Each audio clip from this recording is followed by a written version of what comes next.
La situation en Iran et pour l'Iran s'aggrave. Comme nous l'apprenons maintenant, nous ne sommes probablement qu'à quelques heures d'une implication directe des États-Unis dans ce que certains appellent un conflit, mais qui est clairement, totalement, une situation de guerre. C'est une guerre entre Israël et l'Iran.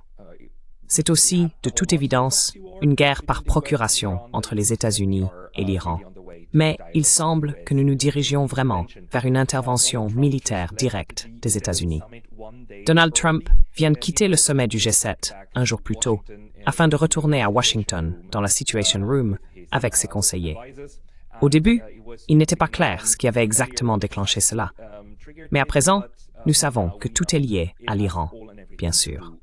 Et cela empire encore. Trump a officiellement déclaré que le temps était écoulé.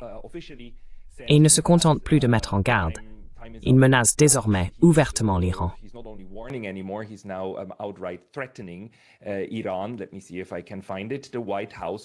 Laissez-moi voir si je peux le retrouver. La Maison-Blanche, en fait, sur son compte Twitter, a republié un message de Truth Social que Trump a posté. Et il dit ceci. L'Iran aurait dû signer l'accord. Je leur ai dit de signer. Quelle honte et quelle perte de vies humaines. En résumé, l'Iran ne peut pas avoir d'armes nucléaires. Je l'ai répété encore et encore. Tout le monde devrait immédiatement évacuer Téhéran. Vous vous rendez compte, je veux dire, c'est le président des États-Unis qui donne l'ordre à la capitale de l'Iran, une ville de 10 millions d'habitants, d'évacuer. C'est aussi horrible que possible. Et d'ailleurs, rien que ce tweet constitue déjà une violation du droit international, une violation très grave, car la menace de recours à la force est interdite par la Charte des Nations Unies. Pas seulement l'usage de la force lui-même. Je veux dire, qu'est-ce qu'il sous-entend ici? Bombardement massif de Téhéran.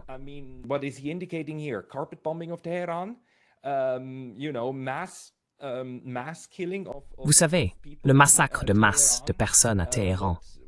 Qu'est-ce que c'est censé être? Donc maintenant, cela, combiné au fait qu'il retourne aux États-Unis et quitte le sommet du G7, je veux dire, on ne pourrait pas faire plus évident comme signe qu'il s'apprête à entrer en guerre. Mais en même temps, c'est possible. Et je veux juste souligner une chose. Cela vient du New York Times. Le New York Times trouve encore le moyen de présenter cela comme si l'administration Trump cherchait désespérément une porte de sortie. Trump quitte le sommet du G7, plutôt après avoir signé un appel à la désescalade au Moyen-Orient. Apparemment, il y a eu une déclaration du G7, et cette déclaration comprenait un appel à la désescalade.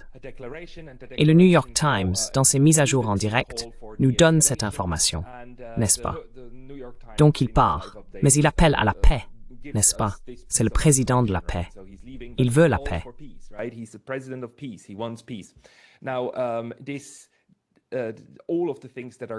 Maintenant, tout ce qui se passe, notamment le fait que l'Iran et Israël continuent de se frapper mutuellement sans relâche, et qu'Israël n'arrive pas à affaiblir l'Iran au point de l'empêcher de riposter, mais au contraire, les frappes iraniennes deviennent de plus en plus efficaces en Israël.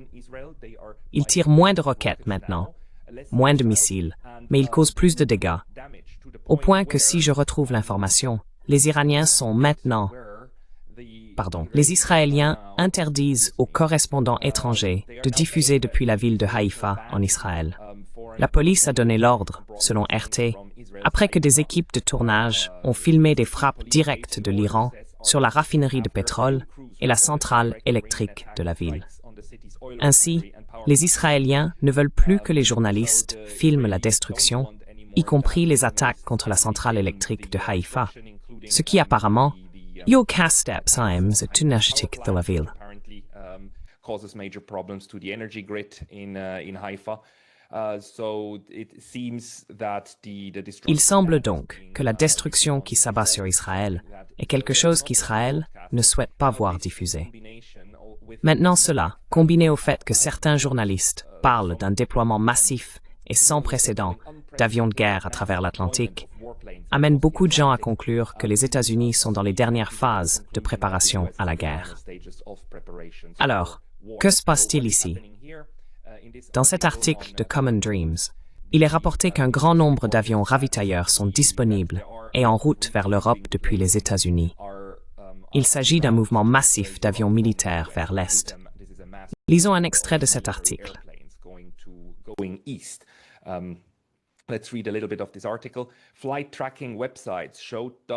Les sites de suivi des vols montrent des dizaines d'avions ravitailleurs de l'US Air Force quittant des bases militaires aux États-Unis et se dirigeant vers l'Europe dimanche, alimentant les spéculations sur une implication directe des États-Unis dans l'escalade du conflit Israël-Iran. Des sites d'actualité spécialisés dans les questions militaires ont rapporté qu'environ 30 ravitailleurs KC-135R et KC-46A de l'US Air Force avaient été identifiés par des logiciels de suivi de vol, ce que le Times of Israel a qualifié de déploiement massif sans précédent. Ainsi, les moyens militaires américains sont en mouvement. Et à ce stade, il n'est vraiment plus nécessaire d'être un adepte des théories du complot pour craindre que tout cela ne soit fait dans le but de préparer le grand choc, une intervention militaire américaine totale contre l'Iran.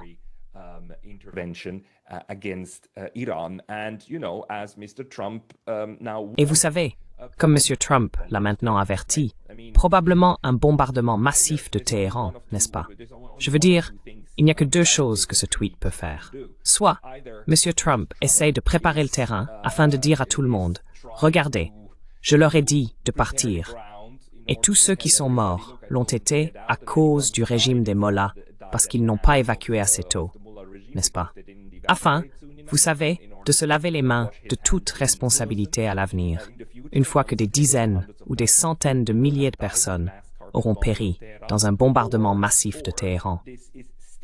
Ou bien, cela fait encore partie d'une manière malsaine de faire de la diplomatie, de menacer tout le monde, et bien sûr, de provoquer une panique générale à Téhéran. J'ai essayé de savoir si, à Téhéran, les gens fuyaient réellement.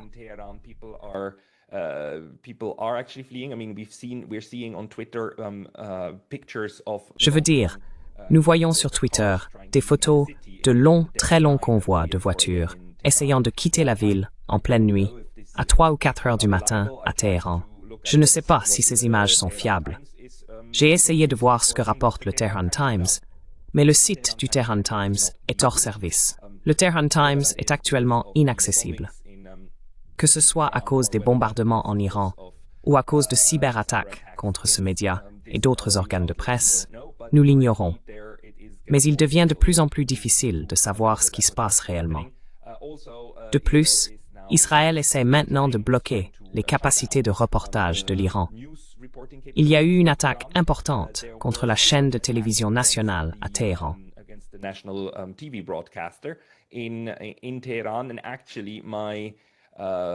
Et en fait, mon collègue et interviewé d'il y a 2 jours, Syed Marandi, était présent. Il se trouvait dans la station de télévision en train d'enregistrer une vidéo avec Piers Morgan lorsque Israël attaquait. Laissez-moi vous lire le tweet. Et Monsieur Marandi, si vous ne le connaissez pas, c'est ce monsieur ici qui me parlait il y a 2 jours, dimanche, et expliquait la situation depuis l'intérieur de Téhéran. Notre vidéo était presque, enfin, la vidéo elle-même était complètement saccadée à cause d'Internet, de la situation d'Internet en Iran en ce moment. Selon M. Marandi, c'est parce que les Iraniens eux-mêmes ralentissent Internet pour des raisons de sécurité. Il se pourrait tout aussi bien qu'Internet ne fonctionne tout simplement plus très bien, et que ce soit à cause des attaques contre l'infrastructure de l'Iran.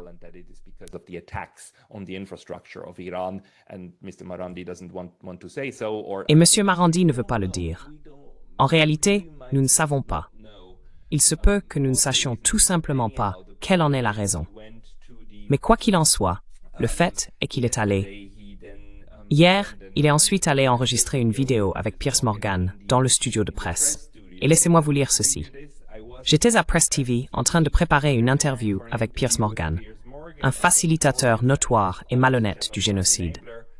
Lorsque les sionistes ont bombardé les médias d'État iraniens, tuant des journalistes, de la fumée était visible alors qu'ils évacuaient le bâtiment de Press TV. Mais j'ai refusé de partir à cause de l'interview. Je suis resté seul pour défendre le peuple iranien. Mais Morgan a déblatéré des absurdités contre l'Iran. justifiant de fait une agression meurtrière.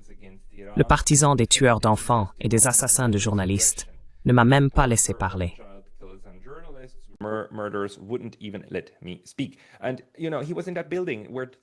Et, vous savez, il se trouvait dans ce bâtiment où 3 personnes sont mortes. Et selon le droit international, bien sûr, il est interdit de cibler les journalistes, il est interdit de cibler les civils, et il est interdit de cibler les infrastructures journalistiques. Cibler le diffuseur d'informations d'un pays. On ne fait cela que pour une seule raison, car c'est déjà un crime de guerre.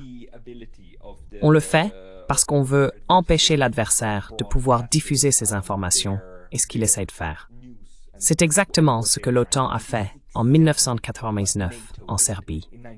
Ils ont bombardé le diffuseur d'informations, tuant également des personnes à l'intérieur. Et ils ont justifié cela comme étant nécessaire pour empêcher la propagande d'être envoyée, eh bien, aux personnes qu'ils cherchaient à influencer, c'est-à-dire l'OTAN envers les Serbes.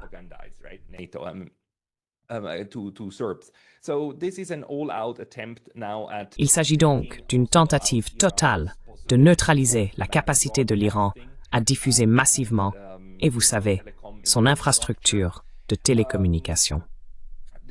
Pour moi, c'est assez clairement une tentative de préparer le terrain, même si cela pourrait encore s'inscrire dans la logique des échanges entre l'Iran et ses adversaires, n'est-ce pas? Mais la véritable crainte maintenant, c'est que les États-Unis ne soient qu'à quelques heures d'une intervention. Permettez-moi également de vous lire quelques mises à jour du New York Times. L'une d'elles indique que le président Trump a déclaré que la raison de son départ précipité était bien plus importante que de tenter de négocier un cessez-le-feu entre l'Iran et Israël. Le président Emmanuel Macron de France avait auparavant suggéré que Trump était parti pour négocier personnellement un cessez-le-feu. Faux, a déclaré Trump sur les réseaux sociaux. Il n'a aucune idée de la raison pour laquelle je me rends maintenant à Washington, mais cela n'a certainement rien à voir avec un cessez-le-feu.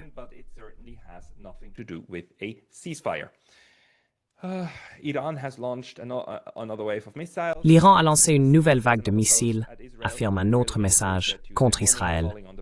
L'armée israélienne l'a annoncé mardi matin, appelant la population à se rendre dans les abris jusqu'à nouvel ordre. Trump lui-même affirme que son départ du G7 n'a rien à voir avec une tentative de négocier un cessez-le-feu. Alors, quelle autre raison cela pourrait-il avoir? Quelle autre raison cela pourrait-il avoir? Et je veux souligner une chose, et je veux le faire maintenant. Il est 16 heures, le 17 juin, heure du Japon. Et ici, depuis déjà quelques heures, nous avons un message de Ray McGovern. Je veux simplement le signaler au cas où cette prédiction se réaliserait. Ray McGovern, ancien spécialiste du renseignement de la CIA, ayant travaillé pour plusieurs administrations et ayant informé le président, affirme que, alerte flash, l'USS Nimitz devrait être attaqué près du Moyen-Orient.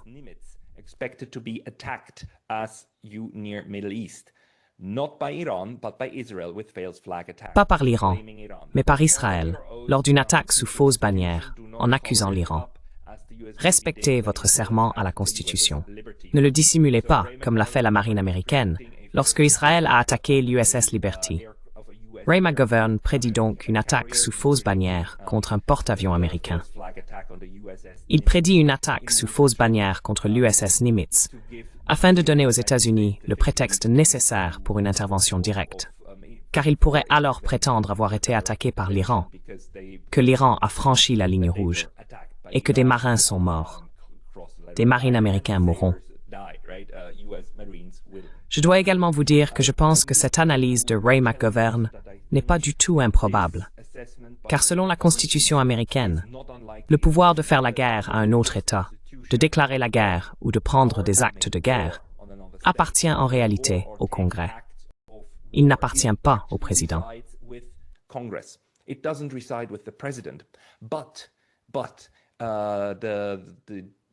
Mais en cas d'attaque, le président des États-Unis est bien sûr le chef des forces armées et a toute autorité pour ordonner la défense des biens américains, du personnel militaire, etc. Une attaque sous faux drapeau contre un porte-avions américain est tout à fait envisageable, et ce ne serait pas la première fois. Il n'y a pas que l'USS Liberty qui soit pertinent ici. Nous avons eu des tas et des tas de faux drapeaux. Nous avons eu le golfe du Tonkin. Ces tactiques qui consistent à prétendre être attaqués pour justifier des contre-attaques puis une guerre totale ne sont rien de nouveau et ne seraient rien de nouveau. J'attire donc l'attention sur cette prédiction de Ray McGovern. Cela pourrait ne pas arriver.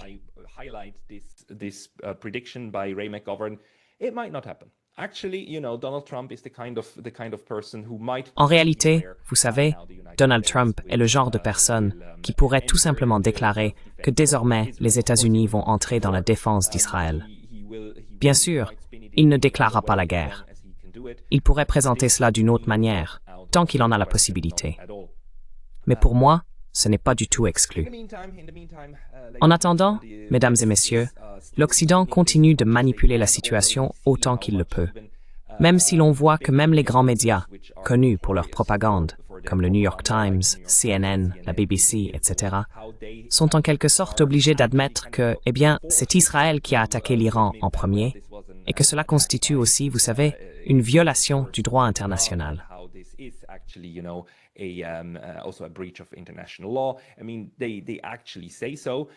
Je veux dire, ils le disent effectivement. Mais en même temps, on voit toujours la manière dont le récit est orienté, surtout de façon subliminale, dans la façon dont ils essayent de vous influencer avec les mots. Ici, le diffuseur international de propagande allemand. Lisez simplement ce titre. Le nombre de morts israéliens augmente alors que l'escalade avec l'Iran se poursuit. C'est typique. On retrouve cela partout en ce moment. La façon dont ces médias parlent des frappes israéliennes, mais des attaques iraniennes qui continuent. Comment ils se concentrent encore sur la souffrance et les gens dans les abris en Israël, et à quel point il est horrible de devoir se lever 3 fois par nuit. Et encore ici, comment le nombre de morts augmente. En oubliant généralement de mentionner qu'à ce stade, Israël a tout de même tué 10 fois plus d'Iraniens que l'inverse, n'est-ce pas?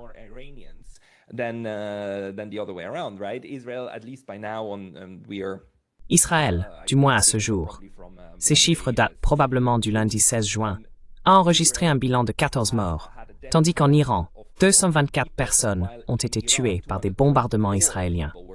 90% de ces victimes étaient des civils, et 1267 personnes ont été hospitalisées, n'est-ce pas? Alors ne vous laissez pas manipuler. Je veux dire, les Israéliens ont bien sûr aussi l'audace de passer à la télévision et d'affirmer qu'ils mènent des frappes de précision.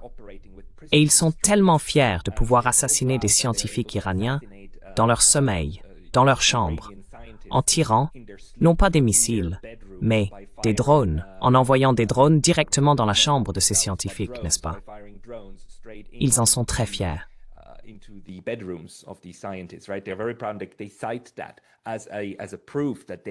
Ils citent cela comme preuve qu'ils sont chirurgicaux et précis. Et la différence avec l'Iran serait que l'Iran tente de bombarder des civils de manière indiscriminée. Mais encore une fois, le nombre de morts parle un langage très très clair. Jusqu'à présent, Israël a tué bien plus de civils, plus de 10 fois plus que les Iraniens. Et cela fait simplement partie de la manipulation, de la fiction, et bien sûr, encore une fois, de ce récit victimaire d'Israël, qui serait à la fois la victime et le défenseur acharné de tout ce qui est bon et juste. Cela continue. En même temps, une autre forme de manipulation, par exemple, est celle-ci que l'on entend constamment.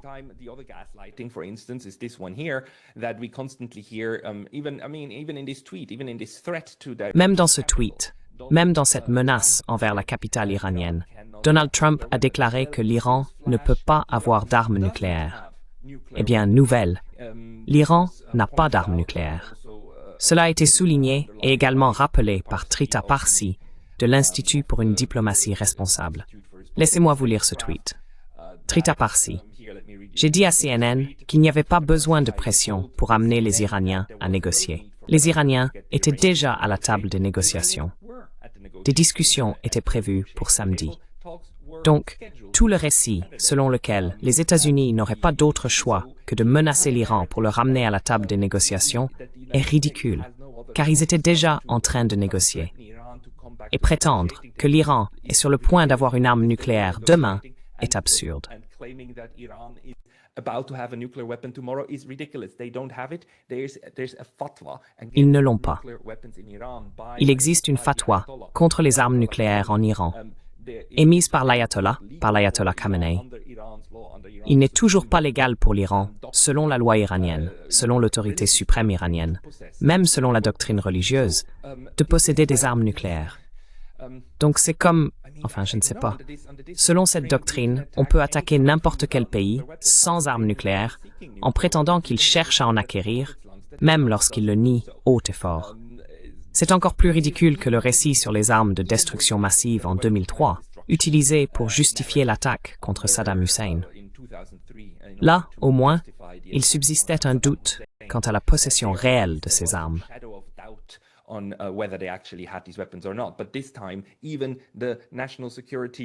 Mais cette fois-ci, même la directrice du renseignement national, pas la directrice de la sécurité nationale, excusez-moi, la chef des agences de renseignement des États-Unis, Avril Haines, qui supervise 17 ou 18 agences, a déclaré il y a 2 mois lors d'une audition au Congrès qu'il n'y a aucune indication que l'Iran possède des armes nucléaires ou cherche à développer un programme d'armes nucléaires. C'est ça, le point essentiel, et nous pouvons le répéter encore et encore. Malheureusement, cela ne semble pas changer le cours de l'histoire, apparemment. Car il semble que, vous savez, Donald Trump provoque une panique générale à Téhéran. Et en réalité, ce genre de menace directe et le fait d'aller dans la salle de crise et de tout préparer pour engager pleinement les États-Unis dans la guerre.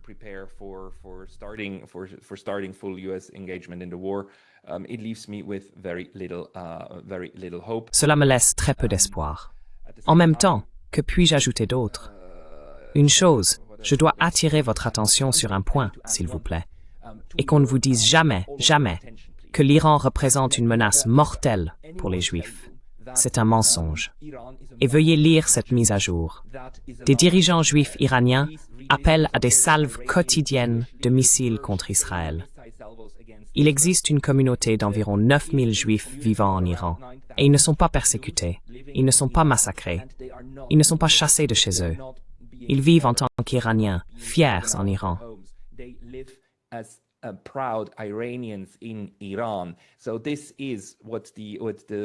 Voici ce que dit réellement la congrégation juive. Que la brutalité sioniste, qui est loin de toute moralité humaine, et a causé le martyre d'un certain nombre de nos chers compatriotes, y compris des enfants innocents, a blessé nos cœurs à tous. Les 2 principales institutions juives d'Iran ont publié des déclarations exceptionnellement virulentes condamnant les raids aériens israéliens de la semaine dernière sur Téhéran, Natanz et d'autres sites, qualifiant ces opérations d'agressions sionistes sauvages et exigeant que la République islamique réponde avec une force écrasante. Que personne ne vienne vous dire que tous les juifs sont du côté d'Israël et que c'est une question de juifs contre musulmans ou de juifs contre les mollahs. Ce n'est pas le cas.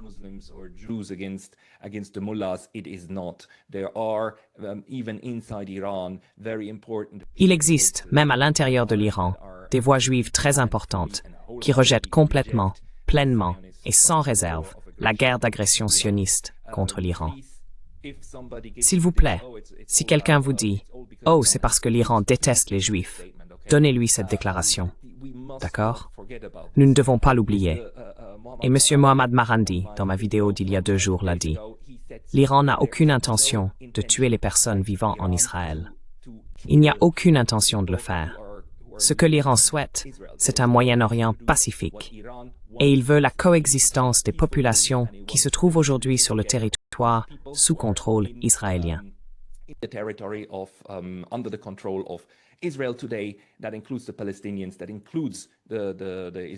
Cela inclut les Palestiniens, cela inclut les Israéliens, cela inclut les Juifs, cela inclut les chrétiens, cela inclut les personnes qui vivent actuellement sur cette terre. Il n'y a aucune intention de la part de l'Iran d'éradiquer Israël ou de créer un second holocauste. Les seuls qui travaillent actuellement à un génocide sont les Israéliens sionistes, qui continuent à ce jour de massacrer les Palestiniens de Gaza. 20, 30, 40 personnes par jour abattues sur place au centre de distribution alimentaire. Je dois simplement le redire. Nous devons le redire. C'est un moment insensé. Et au cas où les gens à l'avenir n'y croiraient pas, il suffit de regarder ce centre de distribution alimentaire de Gaza.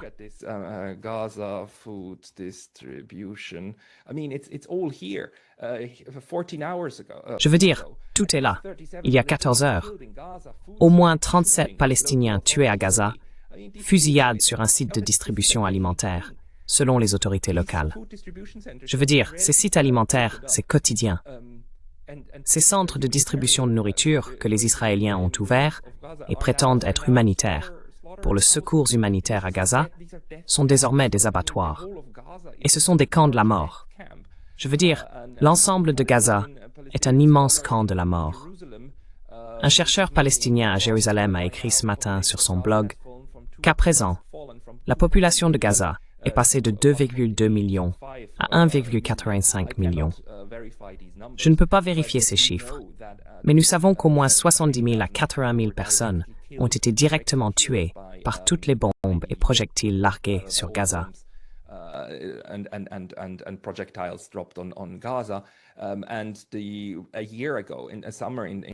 Et il y a un an, au début de l'été, en juin 2024, la revue The Lancet, l'un des plus grands et prestigieux journaux médicaux académiques, estimait que le nombre de morts dépassait déjà largement les 100 000 il y a un an et s'approchait plutôt des 180 000 si l'on prend en compte toutes les personnes décédées de maladies évitables, de cancer et d'autres causes indirectes de la guerre.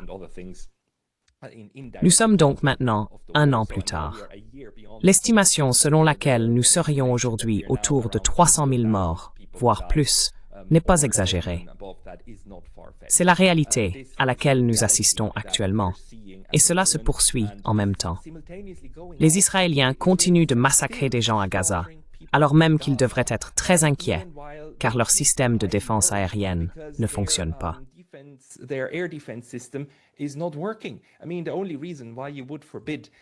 Je veux dire, la seule raison pour laquelle on interdirait aux journalistes de vraiment rendre compte des dégâts causés, et on le voit aussi sur Twitter, on voit beaucoup d'Israéliens se fâcher lorsque des journalistes rapportent les dégâts subis à Tel Aviv, par exemple.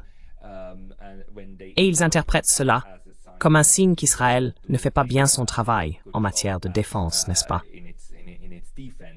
La seule raison pour laquelle on voudrait faire cela, c'est parce qu'on veut contrôler Israël. On veut contrôler ce récit, n'est-ce pas?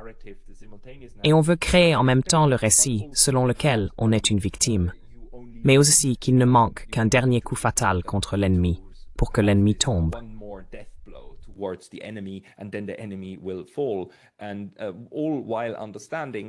Et tout cela en comprenant bien qu'Israël ne peut pas agir seul. C'est ce que nous apprenons maintenant, après 5 jours, en ce mardi, et que l'assaut d'Israël contre l'Iran a commencé vendredi.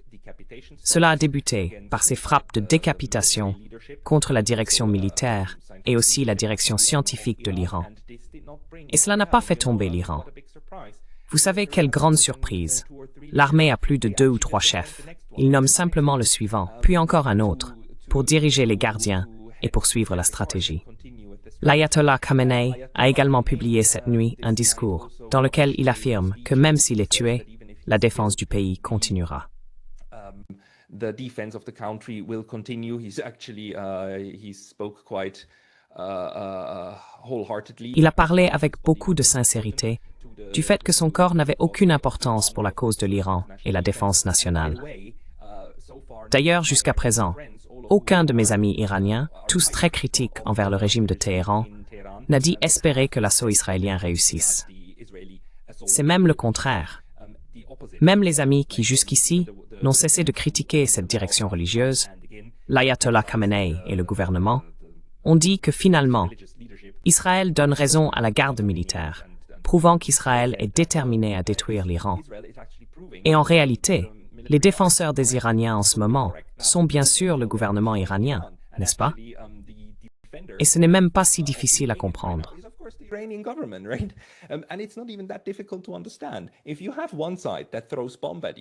Si vous avez un camp qui vous lance des bombes et un autre qui essaye d'empêcher cela et riposte, alors de quel côté serez-vous si vous êtes là?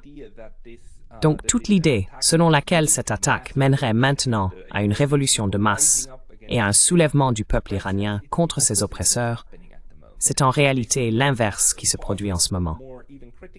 Ces attaques poussent même les Iraniens critiques à se rallier derrière le seul gouvernement qu'ils ont actuellement et derrière les forces qui sont, si tant est qu'elles le soient, capables de repousser l'attaque d'une manière ou d'une autre. Il ne faut pas sous-estimer cela, n'est-ce pas?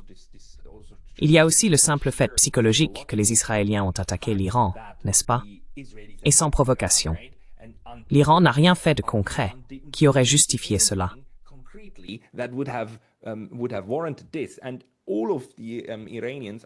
Et tous les Iraniens voient cela et comprennent maintenant que d'accord, c'est une attaque.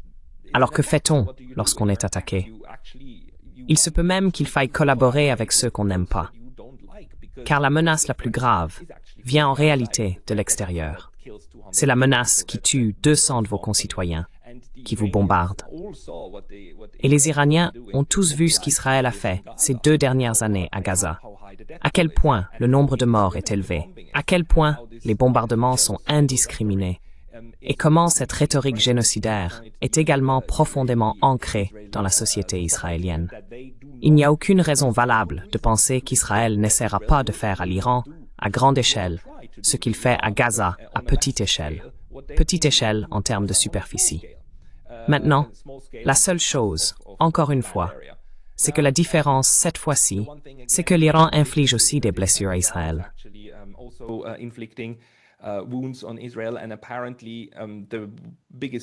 Et apparemment, la principale raison pour laquelle Donald Trump menace désormais d'une implication directe des États-Unis, c'est parce que c'est la seule chose qui pourrait, d'une manière ou d'une autre, sauver Israël.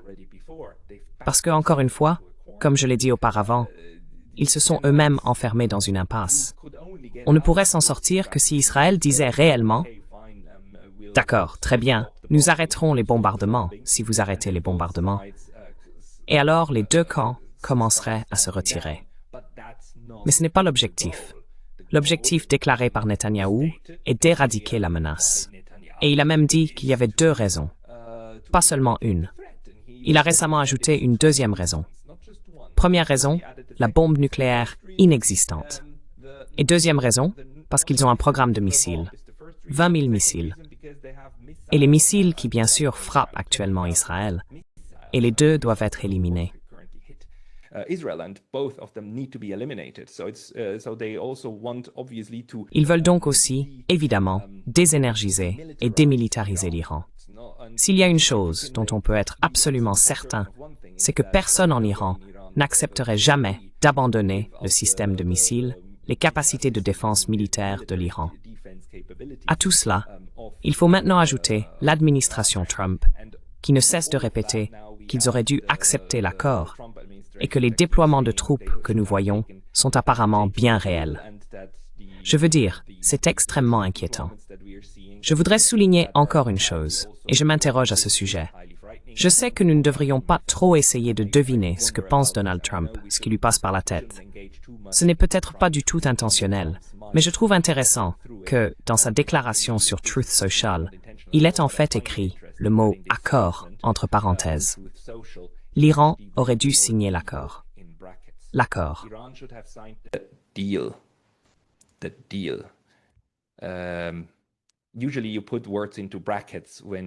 Habituellement, on met des mots entre crochets lorsqu'on veut souligner qu'ils sont autre chose que ce qu'ils sont censés être.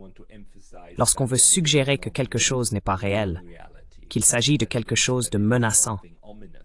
Je ne sais pas si c'est une forme d'aveu que cet accord n'a jamais réellement été censé être réel, ou si c'est simplement les États-Unis qui utilisent un mot différent pour désigner, en gros, une déclaration de reddition, n'est-ce pas? Parce que c'est ce qu'ils exigent ici. C'est ce que les Israéliens exigent. Les Israéliens exigent que l'Iran capitule sans condition et abandonne tout ce qu'Israël estime que l'Iran doit abandonner, démilitarise son arsenal, et ainsi de suite. Et tout ce qui ne serait pas une reddition totale semble désormais être une raison pour qu'Israël exige que les États-Unis entrent en guerre. the war, and it seems that they are preparing for that. Again, Et il semble qu'ils se préparent à cela. Encore une fois, la seule chose que je ne sais pas, c'est s'il y aura une attaque sous faux drapeau. Allons-nous apprendre dans quelques heures que l'Iran a attaqué et endommagé un porte-avions américain ou un autre bateau? Quelque chose qui flotte quelque part, de préférence quelque chose qu'on peut faire disparaître, n'est-ce pas? Quelque chose dont on peut s'assurer qu'il coule et qu'on ne puisse pas déterminer qui l'a attaqué. Quelque chose, vous savez, à la Nord Stream, quelque chose qu'on pourrait ensuite qualifier de théorie du complot, si quelqu'un suggérait que c'était un faux drapeau, ce genre de choses. Donc je soupçonnerais que ce serait quelque chose qui peut couler, qui serait touché. D'un autre côté, encore une fois, Donald Trump pourrait tout simplement s'en moquer et y aller quand même. Donald Trump might just not care and go ahead anyway if nobody stops him in Congress.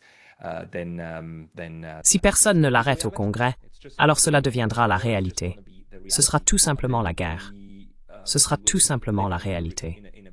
Et alors, nous vivrons dans un tout nouveau monde, car une chose est claire, la Russie et la Chine ne vont pas rester là sans rien faire. J'aurai des discussions à ce sujet dans un avenir proche, également avec des collègues russes, sur ce qu'ils attendent et ce qu'ils entendent de Moscou, et ainsi de suite. C'est horrible. Et je n'ai pas envie de dire cela. Mais restez à l'écoute. Je n'ai vraiment pas envie de dire cela. C'est du grand n'importe quoi. Je manque de mots pour exprimer le dégoût que je ressens en ce moment envers ces va-t-en-guerre qui travaillent là-dessus. Une autre guerre. Juste une autre guerre. Une autre guerre du Golfe. Encore des dizaines, des centaines de milliers de personnes qui pourraient mourir. C'est tout simplement écœurant. It's just disgusting.